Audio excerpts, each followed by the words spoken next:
बहिणींचं मतदान पण वाढलं. लाडक्या बहिणींनी आमच्यावर विश्वास पण टाकला. आम्ही लाडक्या बहिणींना दिलेला शब्द पण आम्ही पाळला आणि पुढे हेच शब्द पाळतील असा एक विश्वास माझ्या लाडक्या बहिणींना सगळ्यांच्या मनामध्ये बसला. आणि 3, 5, 7.5 हॉर्सपॉवरच्या मोटरचं जे बिल माफ केलं तो एक शेतकऱ्यांच्या मध्ये खूप चांगला मेसेज गेला. आणि युवा युवतींच्या बद्दल आम्ही स्टायपन देण्याचा निर्णय 6,000, 8,000 आणि 10,000 घेतला. तो एक चांगला निर्णय घेतला. आणि आम्ही सतत मी सांगत होतो किंवा केंद्र सरकार ज्या विचाराचं आहे त्याच विचाराचं राज्यात सरकार आलं तर आपल्याला प्रचंड निधी आणता येईल, मोठे मोठे प्रकल्प आपल्याला मार्गी लावता येतील आणि राज्याचा सर्वांगीण विकास करता येईल. आणि ते लोकांनी एक्सेप्ट केलं आणि प्रचंड अशा प्रकारचं बहुमत.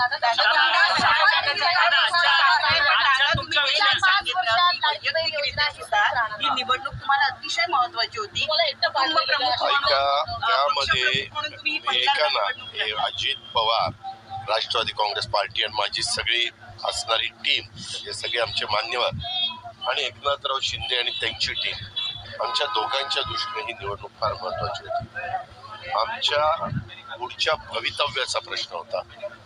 आम्हाला लोकसभेला जो फटका बसला त्याच्यातनं आम्ही सावरलो, तिघांनी सावरलं. आम्हाला प्रफुल्लबाईंनी, सुनील तटकरेंनी, भुजबळ साहेबांनी, तिकडनं आमच्या एकनाथरावांच्या सगळ्या टीमनी, सगळ्यांनी साथ दिली, संघटनेने साथ दिली, सगळ्या सेल प्रमुखांनी साथ दिली आणि सगळ्यांनी ही निवडणूक आपली आहे असं समजून स्वतःला झोकून देऊन कामाला सुरुवात केली.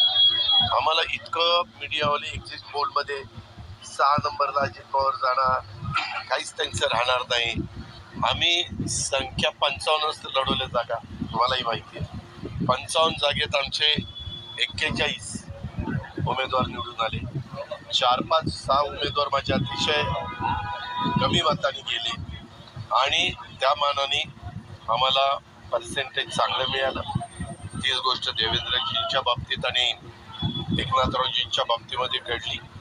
आम्हाला सतत हिणवलं जात होतं. काय एक जागा, लोकसभेला एक जागा.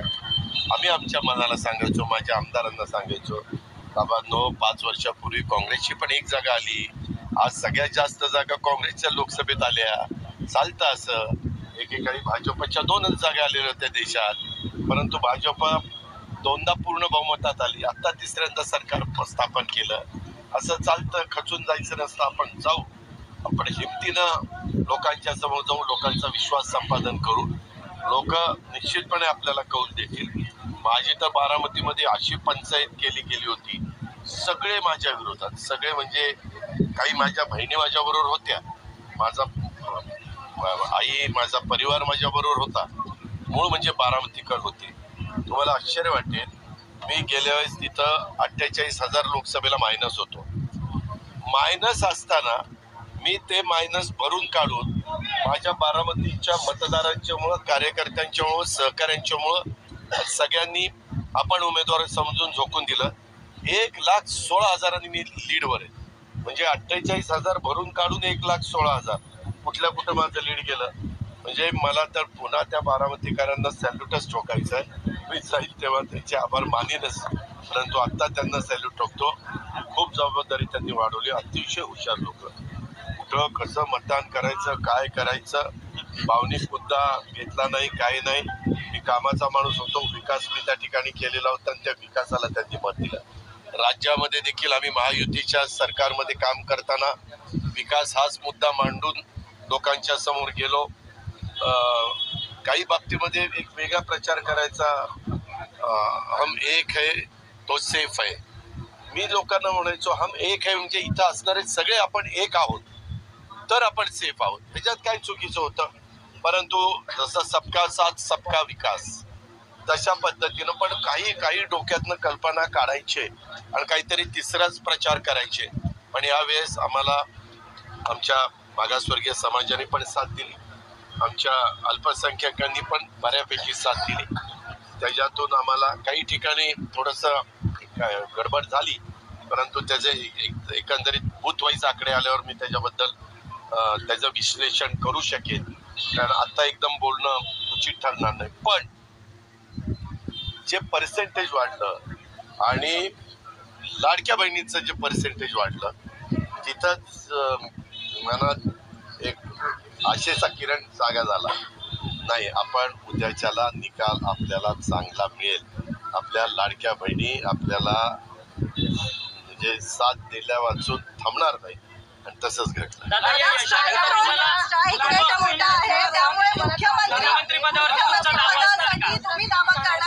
अहो, मी जाहीरपणे सांगत होतो, 10 वेळेला अर्थ मंत्रालय सांभाळलेलं आहे. आताच वेगवेगळ्या IAS ऑफिसरांचे पण फोन आले, ते पण दादा खूप चांगले झालं. कुणाच्या स्वप्नात नव्हतं, तुमच्या नाही, ह्यांच्या नाही, ह्यांच्या नाही, कुणाच्या 230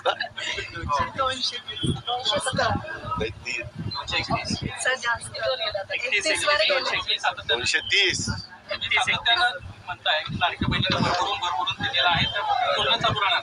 एकीकडे ही गोष्ट म्हणत असताना दुसरीकडे तुम्ही म्हणताय की आर्थिक शिस्त लागणं महत्वाचं आहे. मी करते ना, तू काळजी करू नको. लाभाच्या योजना मी साधारण 75,000 कोटी लाभाच्या योजना, पुढच्या वर्षीचा अर्थसंकल्प जो कोणी अर्थमंत्री मांडेल 7 लाख कोटीचा मांडेल, तर 7 लाखामध्ये 10%नीच 75,000 कोटी होतात. 2100 होणार का? 1500 नाही, एक नाही. त्याच्यामध्ये ह्याच्यात जरा तू अभ्यास करू दे. मी बोलताना काय बोललो, माझं प्रत्येक भाषण ऐक. मी काय भाषणात सांगत होतो. अरे तुम्ही आता लगेच काहीतरी वाद काढू नको. आज आनंदाचा दिवस आहे, आज सगळ्यांना समाधानाचा दिवस आहे. तू उगीच काहीतरी त्याच्यामध्ये मिठाचा खडा टाकू नको दुधामध्ये.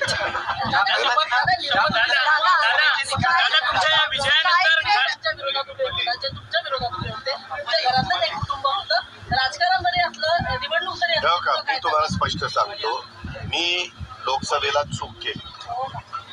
माझ्या पत्नीला बारामतीत उभं करून मी चूक केली.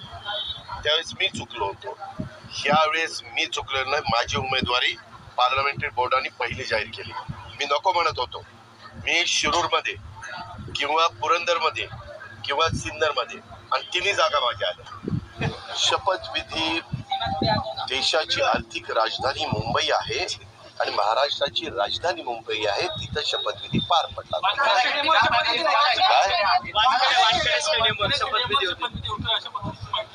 तुला कोणी माहिती देत रे? आम्हालाच माहिती नाही, तुला बरी माहिती मिळाली.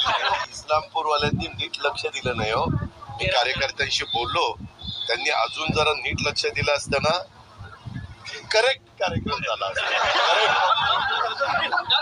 विरोधी पक्ष ने यही चलाया कि जो लाडली बहना योजना है उसको इतना पैसा सरकार दे नहीं पाई। हालांकि 3,000 का बाद में प्रस्ताव रखा। अब 2100 की आपने बात की, ये देखो, क्या वो पॉसिबल है आने वाले समय में? योजना बंद क्यों नहीं होगी? हमने 1500 का काम शुरू किया है.